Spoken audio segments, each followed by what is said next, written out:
마태복음 26장. 예수님께서 이 모든 말씀을 마치셨을 때입니다. 예수님께서 제자들에게 말씀하셨습니다. 너희도 알다시피 들뒤가 유월절이다. 그때에 인자는 넘겨져 십자가에서 죽을 것이다. 그때 대제사장과 장로들이 가야바라고 하는 대제사장 공간에 모였습니다. 그들은 조용히 예수님을 잡아 죽일 계획을 세웠습니다. 그러나 그들은 명절 기간에는 안 돼. 사람들 사이에 폭동이 일어날 수 있으니까 라고 말했습니다.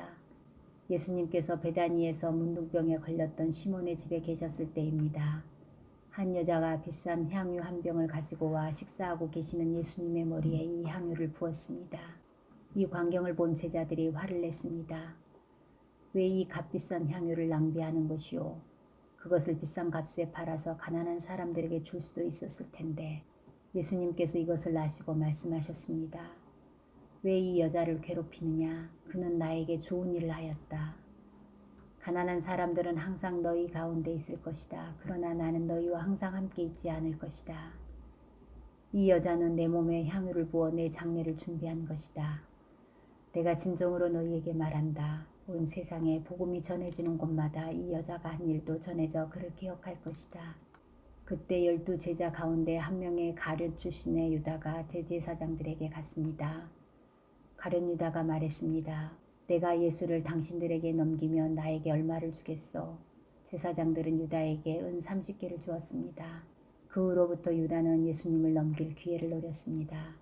무교절의 첫 번째 날에 제자들이 예수님께 와서 말했습니다. 유월절 음식을 어디에다 준비할까요? 예수님께서 대답하셨습니다. 성 안에 들어가 한 사람에게 이렇게 말하여라. 선생님께서 때가 가까웠으니 당신 집에서 제자들과 함께 유월절을 보내겠다고 말씀하십니다.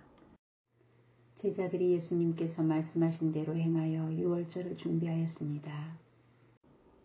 그날 저녁에 예수님께서 12명의 제자들과 함께 음식을 드시기 위해 앉으셨습니다. 모두들 식사를 하고 있을 때 예수님께서 말씀하셨습니다. 내가 너희에게 진정으로 말한다. 너희 중에 하나가 나를 배반할 것이다. 제자들은 매우 슬퍼하며 한 사람씩 예수님께 묻기 시작했습니다. 주님, 제가 그 사람은 아니지요. 예수님께서 대답하셨습니다. 나와 함께 그릇에 손을 넣는 자가 나를 배반할 것이다. 성경에 쓰여진 대로 인자는 떠나갈 것이다. 그러나 인자를 넘겨주는 그 사람에게는 화가 있다. 차라리 태어나지 않았더라면 자신에게 더 좋았을 것이다. 예수님을 배반한 유다가 예수님께 말했습니다. 선생님이여, 설마 제가 그 사람입니까? 예수님께서 그에게 내가 말했다 하고 대답하셨습니다. 식사 때 예수님께서는 빵을 들어 감사기도를 드리고 그것을 떼어 제자들에게 주시며 말씀하셨습니다. 받아 먹어라. 이것은 내 몸이다. 또한 예수님께서 잔을 들어 감사드린 후 그것을 제자들에게 주시며 말씀하셨습니다. 너희 모두 이것을 마셔라. 이것은 죄를 용서하기 위하여 많은 사람들을 위해 붓는 나의 피, 곧 언약의 피. 내가 너희에게 말한다. 내가 아버지의 나라에서 너희와 함께 새롭게 마시는 그날까지 지금부터는 포도 열매로 빚은 것을 마시지 않을 것이다. 그들은 찬송을 부르고 올리브산으로 올라갔습니다. 예수님께서 제자들에게 말씀하셨습니다. 오늘 밤 너희는 모두 나를 버릴 것이다. 성경에 이렇게 쓰여 있다. 내가 목자를 칠 것이니 양이 흩어질 것이다. 그러나 내가 살아난 뒤에 너희보다 먼저 갈릴리로 갈 것이다. 베드로가 말했습니다. 다른 모든 제자들이 주님을 버릴지라도 저는 결코 버리지 않겠습니다. 예수님께서 대답하셨습니다. 내가 진정으로 너에게 말한다. 바로 오늘 밤 닭이 울기 전에 내가 나를 3번이나 모른다고 할 것이다. 베드로가 예수님께 말했습니다. 주님과 함께 죽을지라도 결코 주님을 모른다고 하지 않을 것입니다. 다른 제자들도 모두 똑같이 말했습니다.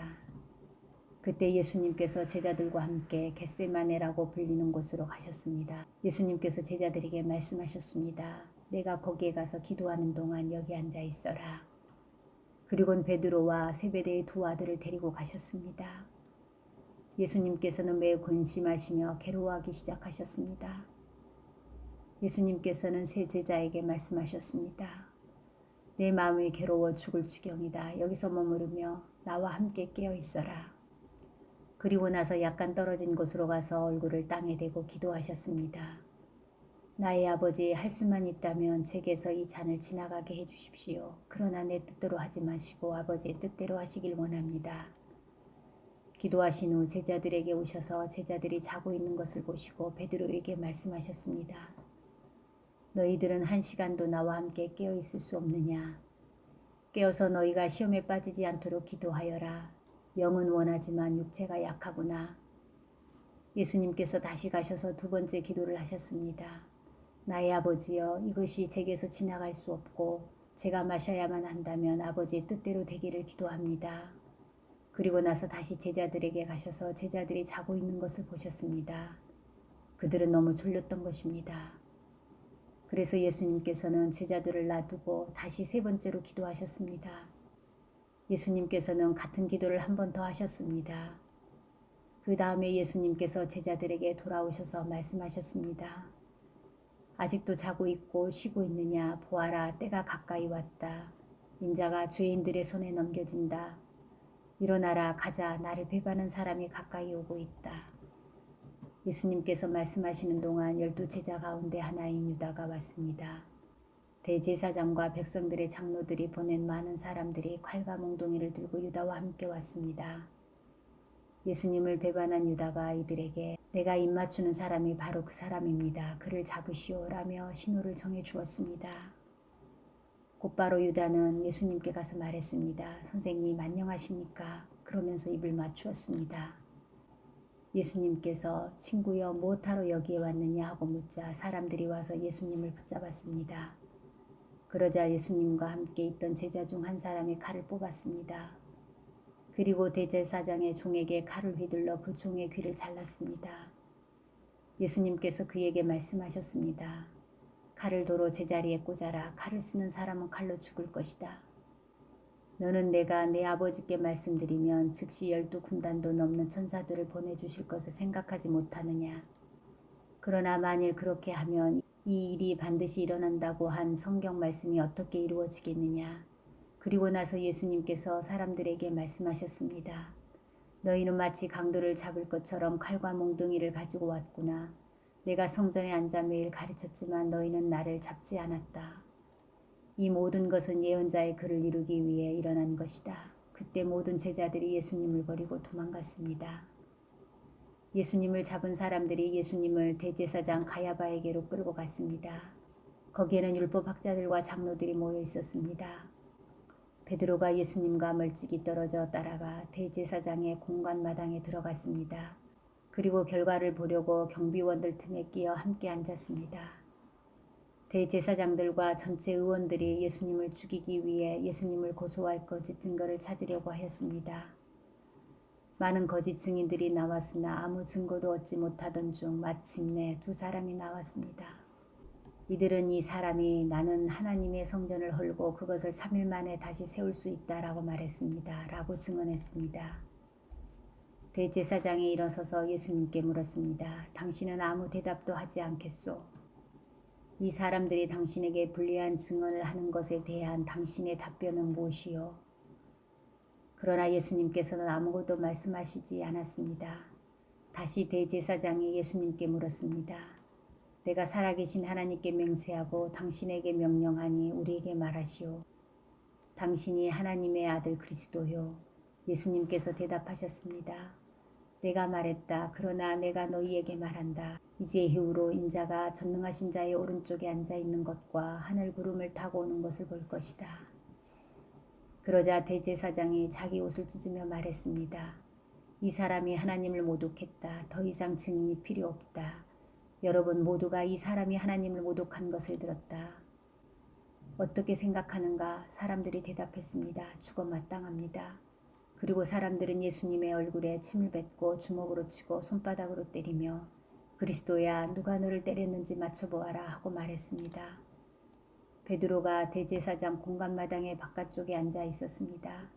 그때 어떤 여자 하인이 와서 말했습니다. 당신도 갈릴리 사람 예수와 함께 있었지요. 그러자 베드로는 당신이 무슨 말을 하는지 모르겠소 라며 모든 사람들 앞에서 그렇지 않다고 말했습니다. 베드로가 대문 있는 데로 나가자 다른 여자 하인이 거기 있던 사람들에게 말했습니다. 이 사람은 나사렛 예수와 함께 있던 사람이에요. 또다시 베드로는 나는 그 사람을 모릅니다 라고 맹세를 하며 그렇지 않다고 말했습니다. 잠시 후 서 있던 어떤 사람들이 베드로에게 가서 말했습니다. 분명히 너는 그들과 한패다. 네 말씨를 보니 틀림없다. 그러자 베드로는 저주를 하며 맹세했습니다. 나는 저 사람을 모릅니다. 그러자 바로 닭이 울었습니다. 베드로는 지난번 예수님께서 자기에게 하신 말씀이 기억났습니다. 닭이 울기 전에 너는 나를 3번이나 모른다고 할 것이다. 베드로는 밖으로 나가 몹시 울었습니다.